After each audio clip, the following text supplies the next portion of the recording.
अच्छा, तो लोकतंत्र और विविधता, ये दो शब्द जब साथ आते हैं तो एक बड़ा सवाल खड़ा होता है।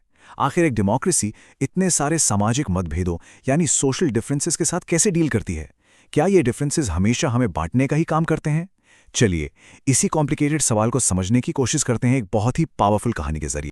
तो चलिए सीधे चलते हैं साल 1968 में मेक्सिको सिटी ओलंपिक्स। हमारे सामने 200 मीटर रेस की मेडल सेरेमनी का सीन है।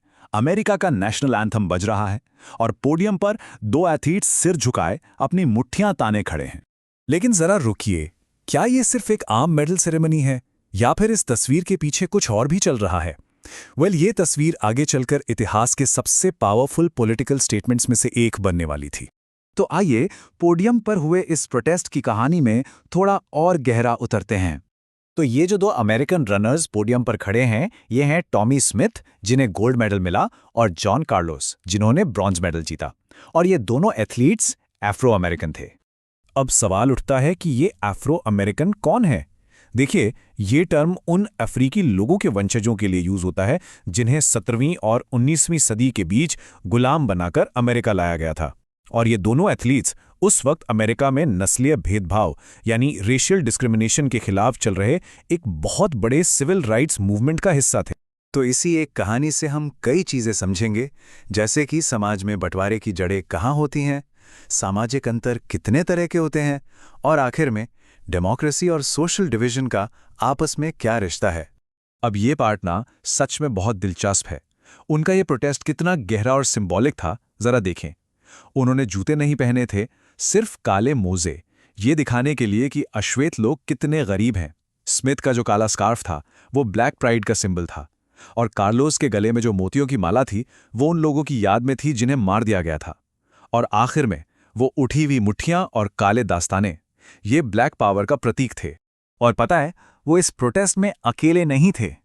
उनके साथ जो सिल्वर मेडल विनर थे, ऑस्ट्रेलिया के पीटर नॉर्मन, उन्होंने भी अपनी जर्सी पर ह्यूमन राइट्स का एक बैज लगाकर इन दोनों को अपना सपोर्ट दिया। इससे ये भी पता चलता है कि ये जो मैसेज था ना, वो किसी देश या नस्ल की सीमाओं में बंधा नहीं। लेकिन इस हिम्मत वाले कदम की उन्हें बहुत बड़ी कीमत चुकानी पड़ी। इंटरनेशनल ओलंपिक एसोसिएशन ने इसे ओलंपिक स्पिरिट के खिलाफ माना और स्मिथ और कार्लोस दोनों से उनके मेडल्स छीन लिए। इतना ही नहीं, नॉर्मन को भी इसका खामियाजा भुगतना पड़ा। उन्हें अगली बार ऑस्ट्रेलिया की ओलंपिक टीम में शामिल ही नहीं किया गया। लेकिन कहते हैं ना, इतिहास सही को सही ठहरा ही देता है। उनके इस हिम्मत भरे काम को आखिरकार पहचान मिली। साल 2005 में सैन होजे स्टेट यूनिवर्सिटी, जहां ये दोनों पढ़ते थे, ने उन्हें इस 20 फुट ऊंची मूर्ति बनाकर सम्मानित किया। तो स्मिथ और कार्लोस की कहानी से हमें ये तो समझ आ गया कि कैसे रेस और क्लास जैसे डिफरेंसेस समाज में बंटवारा पैदा कर सकते हैं। तो चलिए अब इन्हीं सोशल डिफरेंसेस के नेचर को थोड़ा और डीप में समझते हैं। देखिए, समाज में जो अंतर होते हैं ना, वो मोटे तौर पे दो तरह के होते हैं। पहले वो जो हमें जन्म से मिलते हैं, जैसे हमारा परिवार, जेंडर या स्किन कलर, ये हमारे हाथ में नहीं होता, राइट?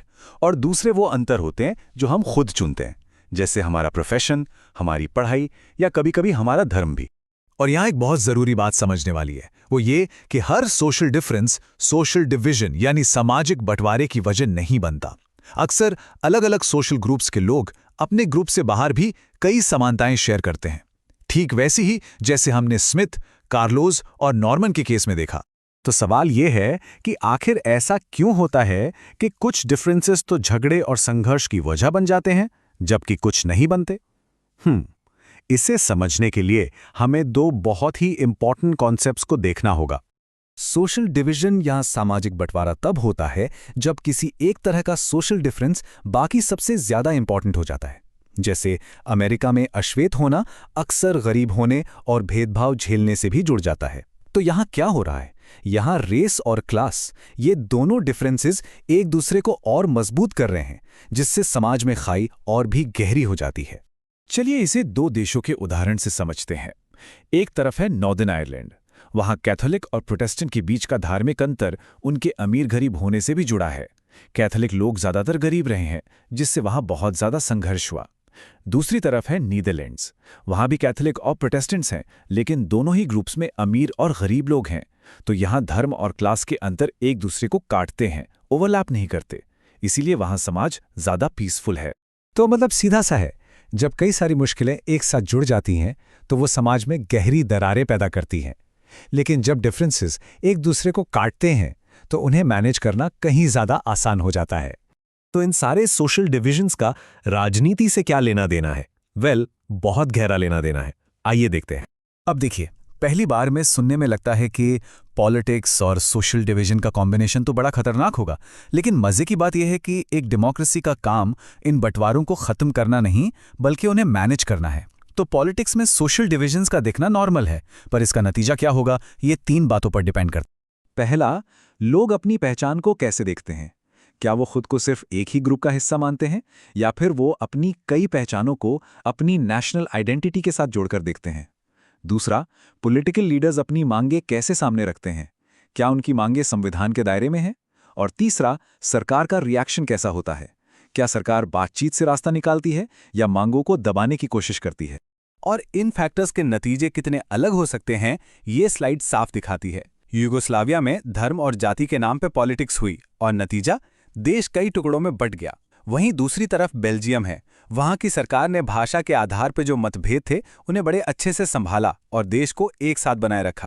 तो इससे एक बात तो साफ हो जाती है कि डेमोक्रेसी में मुश्किलें जरूर हैं, लेकिन अपनी पहचान के लिए लड़ने और डाइवर्सिटी को साथ लेकर चलने का इससे बेहतर तरीका शायद ही कोई और है। ये तस्वीर ये अपने आप में एक कहानी है। ये भेदभाव के खिलाफ एक लंबी लड़ाई को दिखाती है। बाईं तरफ 1966 के लंदन का एक साइन है जिस पर लिखा है no blacks, no dogs, no Irish, और दाईं तरफ 2005 के बेलफास्ट का साइन जिस पर लिखा है no racism, no prejudice, no bigotry. ये एक उम्मीद दिखाता है, एक बेहतर टॉलरेंट भविष्य। और इसी के साथ हम अपने शुरुआती सवाल पर एक नए नजरिए से वापस आते हैं। क्या समाज में अलग अलग तरह की आवाज़ों का उठना देश की एकता के लिए खतरा है, या फिर जैसा कि हमने अभी देखा, इन मतभेदों को सही तरीके से मैनेज करना ही एक मजबूत और हेल्दी डेमोक्रेसी की असली पहचान है? शायद इसी सवाल के जवाब में दुनिया भर के डाइवर्स समाजों का भविष्य छुपा है।